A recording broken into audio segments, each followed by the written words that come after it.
Hey, what's happening? So, I am, of course, as you can see, live.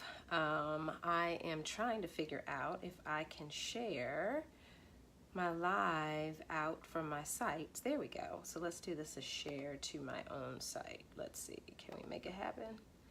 Let's see. Share to, not do all things, but to my page. My timeline. Okay, so just sharing out. I'm trying to use my business page more for business and personal stuff more for personal. So hopefully that works. I'm coming to you guys today to talk a little bit about adrenal fatigue. And it's kind of controversial because a lot of people don't think, or I should say in the medical field, don't think that adrenal fatigue is real. But it is. It's pretty much a constant state of stress. Now, let me explain something a little bit. Our bodies were meant to deal with stress in real situations. So give me an example, like when we were quote unquote created and we weren't living in this modern society where we have everything that we need, there were times where, bears might chase us or lions or something like that, right? And so our cortisol levels would increase, our adrenals would operate, we'd have increased blood pressure, all kinds of things would happen. And hey, Sierra, how you doing? All kinds of things would happen and our bodies would get to a place where we could do fight or flight. You know what I'm saying? So our bodies were ready to handle the stress and our bodies would utilize that energy.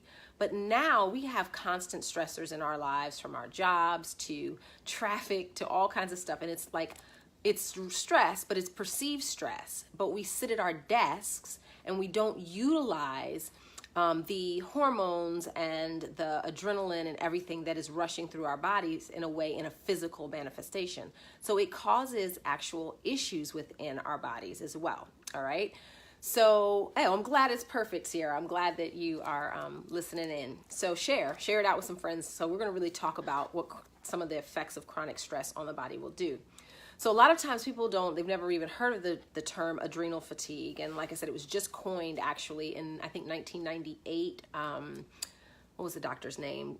James L. Wilson, I believe. And so in 1998, he kind of coined this terminology. He's a chiropractic doctor and a neuropath, I believe, if I'm not mistaken. And he was saying that our bodies go through this constant stress. Well, a lot of times doctors will come in, they're like, oh, you're just tired. Well, yes, you're tired, but your adrenals are operating so much and your cortisol levels have increased so much that your body doesn't know how to handle it any longer. And sometimes it can manifest into something called Addison's disease, which is where your adrenals are completely eradicated, which is a huge, huge issue. We're not going to talk about that today, maybe another time. But some of the things that I want you guys to think about are extreme fatigue. You might have brain fog, where you're just not thinking clearly. It's almost like you're kind of like in a daze type of thing. You might have weight gain. Insulin resistance sometimes happens, and you might have high cortisol levels. That's found a lot of times in your saliva early in the morning. They can test to see where your cortisol levels are. And some people by certain blood types have higher susceptibility to cortisol levels being higher in the morning as well. I being one of those, as an A, blood type A, we have higher cortisol levels. So some people that might find themselves in this category, new parents. That's one of the biggest things that I see. Our new parents are so stressed out that they are trying to figure out whether or not they're coming or going, and so their stress level increase. People who are students or postgraduate students or med students will find themselves in this. It's ironic sometimes that they don't think that it exists, but they'll find themselves in this place. And then caregivers. So if you're taking care of an elderly person or anything like that, that can be a huge stressor in your life. So basically, when you have these elevated levels, you don't have what they call the parent hormone, which is DHEA in the body in high quantities. So you might find things like those things like I told you, as far as death, prolonged stress, negative thinking, emotional trauma, lack of sleep, poor diet, pain just within the body, like excessive pain causes stress. Food sensitivities can be one of those things. Surgeries can cause stress to the body. And then even caffeine, eating too much caffeine and like sugar energy drinks. So I just want to tell you some of the things that are causes of adrenal fatigue. All right. So think about what's going on in your life. Think about the stressors. Think about the things that are happening over and over again. So I want you to make sure that, you're clear on that one. And then some of the symptoms that you guys might be experiencing are autoimmune disorders. Like sometimes if you don't realize that you have an autoimmune disorder going on, it might be like a trigger from stress, like a chronic stress in your life. Decreased sex drive can happen. Chronic fatigue, that feeling of just being like run down no matter what. Or you can have a situation where you wake up in the morning, you feel extremely tired, you get a little bit of a burst of energy, probably because you've had coffee or you've done something or some sugar, and then you get really tired in the afternoon, and then you find yourself wired at night where you can't even like calm down to go to sleep. That is a huge indicator that something's going on with your adrenals. You might find yourself moody and irritable. Brain fog, like we talked about. Depression might be something that you're dealing with. Hair loss, muscle or bone loss as well. And then you could feel lightheaded.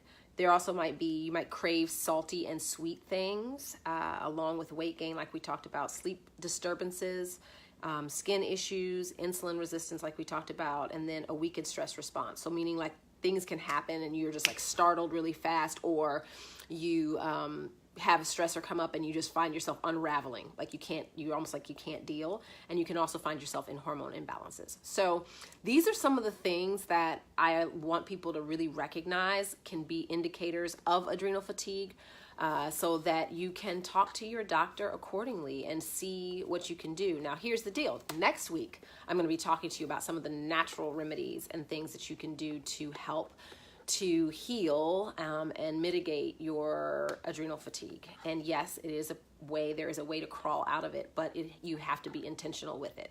So let me know if you have any questions before I hop off today. I see I have a few people watching. If you don't, that's cool. And just remember, share the video out. Hopefully help somebody else understand what may be going on, especially if they're feeling extremely tired and exhausted all the time. And also remember to do all things with joy. So share the joy and do all things with joy. Peace and blessings, and I will see you guys next week.